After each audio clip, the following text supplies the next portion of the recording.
We need ethics, and we need them like never before. They are the bedrock of our future. And by that I mean every passion that there is within you. The reason why you get out of bed in the morning. It could be to do with spirituality, the faith that you have, that sense of ultimate destiny, that sense of responsibility and stewardship, the idea of passing on humankind to another generation, and the world in which we live in a way that's fit to live. Whatever it is that gets you out of bed in the morning, this is what it's all about. And here the question is this. What is the definition of real success? How do we measure that? And now we're back to that video of that guy who was being flown out of like the cannon through that hospital window, who's being driven by a temporary view of success, which clearly was inadequate. And he's one of those many, many people who's just running, achieving success, fame, fortune, a lot of wealth, big cars, huge pension funds, and some accolades from colleagues. And then after a while begins to realize that in his personal life he's been a total failure. None of his children speak to him. He's not on speaking terms with either his former wives. The girl is living with him, doesn't want, and not even sure she wants to live with him anymore. Okay, his score on the golf's pretty good. But he's got questions about what the success really was. And I believe that if education is about anything, it must be about helping people to connect with the passions they have for learning, for achievement, and to make what is important for them happen in their world. This is a British survey, which doubtless you'll tell me has no relevance whatsoever to the United States of America. But it's disturbing nevertheless, because actually I've shown this to many, many international audiences, and most of them say, well, I think you'd have the same in my country as well. You might think the figures would be different here, but I don't think they're that different. We could argue about the percentages in the US, and I don't have an equivalent study. But let me just say this. There's an awful lot of 30 to 40-year-olds that have been through your schools that now want out of business life. 60% in the UK of 25 to 35-year-olds feel unfulfilled in their careers.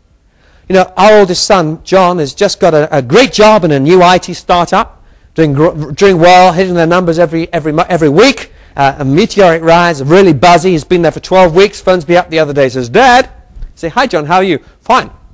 I'm really enjoying life, but I'm thinking of downsizing and getting a life. He's 24 years old, 16 weeks into his first job. My friends,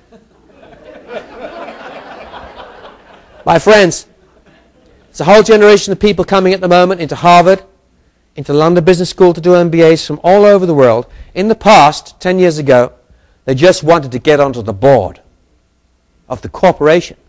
Now, they're not so worried about that. They want to be well off. Yes, they want to have choices, but they want to have a life. They want both, right? The conversation has changed. And one of the reasons it's changed is because of the new obsession with work-life balance. There's a generation growing up who's been there and done that, and they've been through their own relationship problems within their own families, and they've seen it, and they don't want to live through that in their own lives. And they're saying family is really important. Relationships really important. Whatever you mean by family. But people matter. And this is usually about friends and family rather than golf. It's a desire for relationships. And it's in second generation educated people. You do not see this in the first call center operatives in India who are the first generation to go to university. They're hungry to work. But in the second or third generation, they've been there, done that. If Dad was educated at Harvard, he came back to India, he made a pile of money. Those kind of kids have seen through it all. They've moved on. Now, this is really important. Here's another interesting thing. These figures are from the United States, but they're typical of my country, most of Europe, and indeed most of the world. 6 out of 10 Americans work for nothing. Volunteering is booming. The average gift of time given to an organization is 200 hours per year. I calculated that's 20 billion hours per year. If you value each hour as the average wage, that's the equivalent of 12% of the Fed budget, or 4.5% of American GDP. That warms my heart. Put your hands up if in the last 2 years you've given time to things that you really believe in, not because you were paid to, but just because you knew you had to do it. Put your hands up. You might be involved in the church, the synagogue, the mosque, goodness knows what, shaking a tin for the tsunami disaster. But this passion is alive. It's strong. And I will learn more about each of you, my friends, over lunch by asking you what it is that you put your hand about. And what's the story? Because there's always a personal story. And I will learn more about you and the real passions that you drive you than I will through 100 years working in your school. In that simple conversation of 3 minutes. And you know what? Those passions are there in almost every parent who sends their kids to your schools. Those passions will be there in every one of your pupils that leave your schools. They're there in every shareholder in America. It's a fundamental part of our genetic code. We cannot help ourselves. There is this intuitive spark within us that wants to be involved in community, which is what these passions are all about. That's why you volunteer. You're giving time to community because you believe it will make the world a better place. And that is an absolutely fundamental part of our educational process, is to help people tune in to these passions that are going to drive them the whole of their adult lives, well into retirement and way into the grave, and maybe far beyond in the legacies that they leave for future generations. This is the hallmark of education. Mature education, I believe, is the education which actually puts us right at the very forefront of our bedrock values, because we know that's going to be one of the most important values for them in their future life. Not the grade. It's the passion they have for the causes they want to change.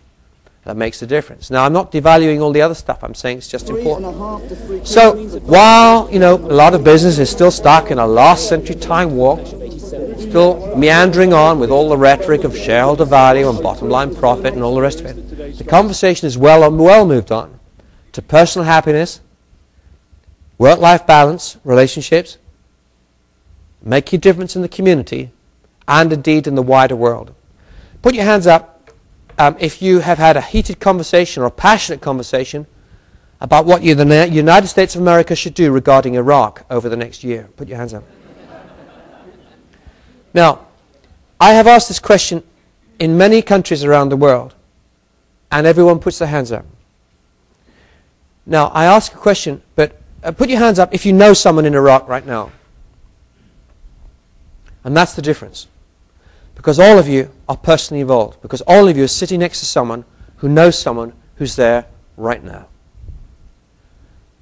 But I want you to know something. I know that even if the US was not so deeply involved in terms of your own families, I know that your hands would still be up. And I'll tell you how I know that. Because in every other country of the world, I ask the same question, the hands go up.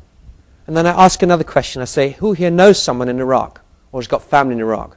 Most of the countries of the world haven't any, but they're still passionate. I say, what's it to do with you? Mind your own blooming business.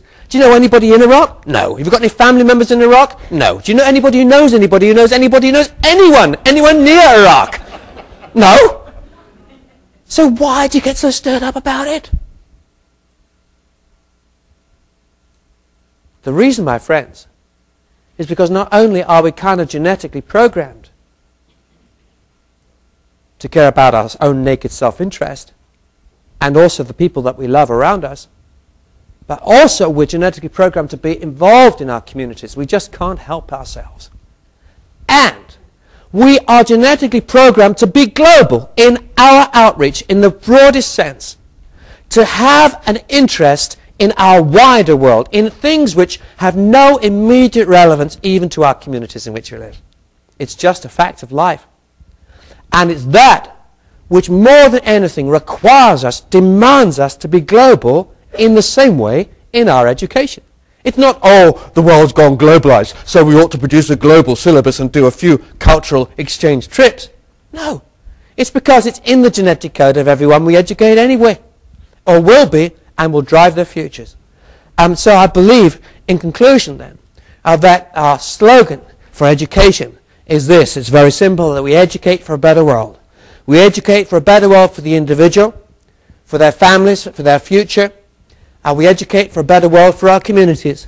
And we educate because we believe that in doing so, we are laying the foundations for a better kind of future for the whole of humanity. We're educating because we believe that the people we educate are history makers, that they will shape the destiny of this great nation and of many others, that they will lay the bedrock and the foundations and the values which will sustain the whole of humankind for the next hundreds of years. The decisions that they make will be talked about for generations, and that, I believe, is a noble calling. Thank you very much.